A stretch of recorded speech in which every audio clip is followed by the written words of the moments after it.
শহীদ শরীফ ওসমান হাদি রাহমাতুল্লাহি আলাইহি, এই ইমানদার যুবক, 33 বছরের যুবক, সে বারবার বলছে আমি শহীদের মৃত্যু চাই, আমি প্রথম কাতারে সর্বপ্রথম গুলিবিদ্ধ হতে চাই।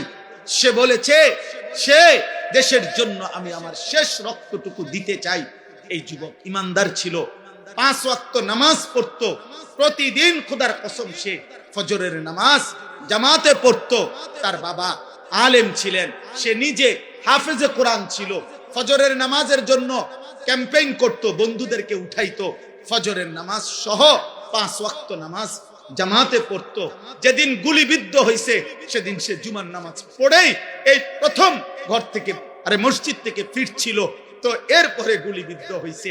আমার বন্ধু এই যুবক আল্লাহর কোরআন পড়তে পারতো বিশুদ্ধ, রাসূলের হাদিস পড়তে পারতো বিশুদ্ধ, তার মা পর্দানশীল, তার স্ত্রী পর্দানশীল, তার ভাই বড় আলেম, তার বাবা বড় আলেম, সে নিজে হাফেজে কোরআন, সে আগে মাদ্রাসায় পড়ালেখা করছে।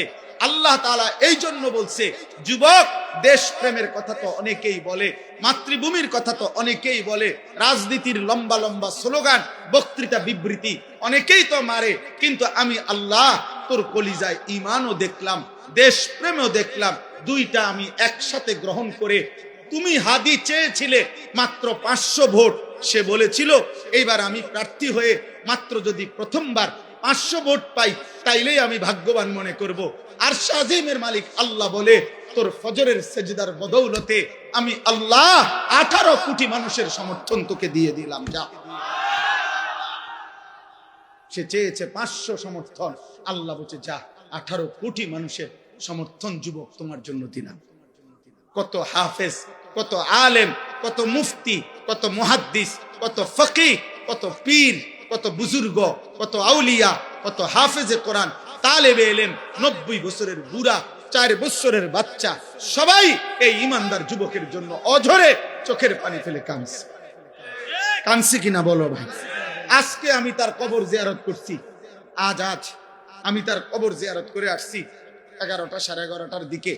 আপনার তখন আরেকটু পরে আপনার তখনও দেখছি অজস্র মানুষ তার কবর জিয়ারত করতেছে। যেই দাঁড়ায় রয়েছে আমি তাকায় দেখলাম সব কাঁদতেছে, সবাই কাঁদতেছে।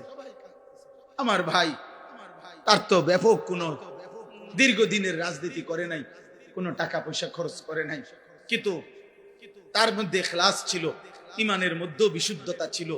দেশ প্রেম বলতে যা বলছে, স্বাধীনতা, সার্বভৌমত্ব, আজাদির কথা, মাতৃভূমির স্বাধীনতার কথা, নিরাপত্তার কথা, সে ভারতীয় আধিপত্যবাদের বিরুদ্ধে সে একাই বলেছে। যদি কেউ না বলে আমার প্রতি ইঞ্চি জমিন আমার সীমান্তের হেফাজতে, আমি হাদি একাই বলে যাব। সে প্রমাণ করেছে আমি হাদি একাই বাংলাদেশ। হ্যাঁ, কেউ না থাকুক আমার, আমি বলেই যাব। এই জন্য আল্লাহ তাআলা এত কোটি মানুষের চোখের পানি তার জন্য ঝরাইছে যুবক। এই জন্য যুবক ভাই তোদেরকে বলি, মরলে এমন মরা মইরো, বাঁচলে এমন বাঁচা বাঁচো, যে মরণে চোখের পানি ঝরে, যে মরণে হাফেজ কাঁদে, আলেম কাঁদে, যে মরণে ইমাম কাঁদে, মুয়াজ্জিন কাঁদে, যে মরণে মুফতি কাঁদে, পীর কাঁদে, বুজুর্গ কাঁদে।